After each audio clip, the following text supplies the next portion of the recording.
শাইখ ও মুর্শিদ আরিফ মামাকে নিয়ে রওনা হলাম কিশোরগঞ্জ জেলখানা মোড়ের উদ্দেশ্যে। কিশোরগঞ্জ শহরে জ্যাম থাকবে না এটা হয় না। জ্যাম পাড়ি দিয়ে চলে গেলাম জেলখানার সামনে। এই জেলখানাকেই কেন্দ্র করে এটার নাম জেলখানা মোড়। যাক, জেলখানা মোড়ের সেই বিখ্যাত বাই বাই হোটেলের সামনে এসে আমরা পৌঁছালাম। যেতে যেতে আমার শাইখ ও মুর্শিদ বলল, মানুষ খাবারের জন্য শহরে আসে, কিন্তু আহাদ মিয়া এমন কাজ করলো শহরের মানুষকে খাওয়ার জন্য তার হোটেলে নিয়ে যায়। রেস্টুরেন্টে প্রবেশ করার পূর্বেই আমরা মালিক আহাদ মিয়ার দেখা পাই। তিনি আপনাদের উদ্দেশ্যে সালামও দিয়ে থাকেন। রেস্টুরেন্টে প্রবেশ করতেই পাতিলে ধোয়া ওড়ানো মাংস দেখে ইচ্ছে ছিল এখানেই বসে পড়ি। যেই অভ্যাসটা টুকটাক আমার মাঝে আছে।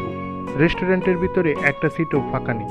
আমি এবং আমার শাইখ ও মুর্শিদ বসবো এরকম কোনো সিটই পাচ্ছিলাম না। অনেকক্ষণ অপেক্ষার পর অবশেষে একটা সিট পেলাম, তাও অপরিষ্কার। আমার শাইখ ও মুর্শিদ সে নিজে নিজেই টেবিলটা পরিষ্কার করে নিল। খাবার অর্ডার দিয়ে অপেক্ষা করছিলাম, কিন্তু আমাদের খাবার আসতে লেট হচ্ছিল, কারণ আজকে কাস্টমারের প্রচুর চাপ।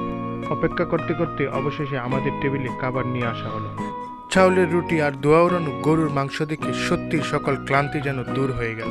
চাউলের রুটি আর গরুর মাংস দেখে মনে হলো এটা যেন বাড়িরই তৈরি করা রান্না। এবার আমি ও আমার শাইখ ও মুর্শিদ খাবার খেতে আরম্ভ করলাম।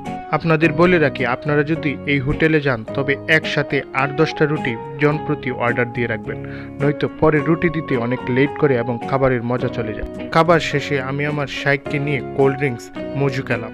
গরুর মাংস আর কোল্ড ড্রিঙ্কস খেয়ে পান না খেলে যেন পুরোটাই অপূর্ণ থেকে যায়। পান মুখে চিবুতে চিবুতে অবশেষে বাড়ির উদ্দেশ্যে রওনা হলাম। আবার দেখা হবে নতুন কোনো ভিডিও নিয়ে, ইনশাআল্লাহ।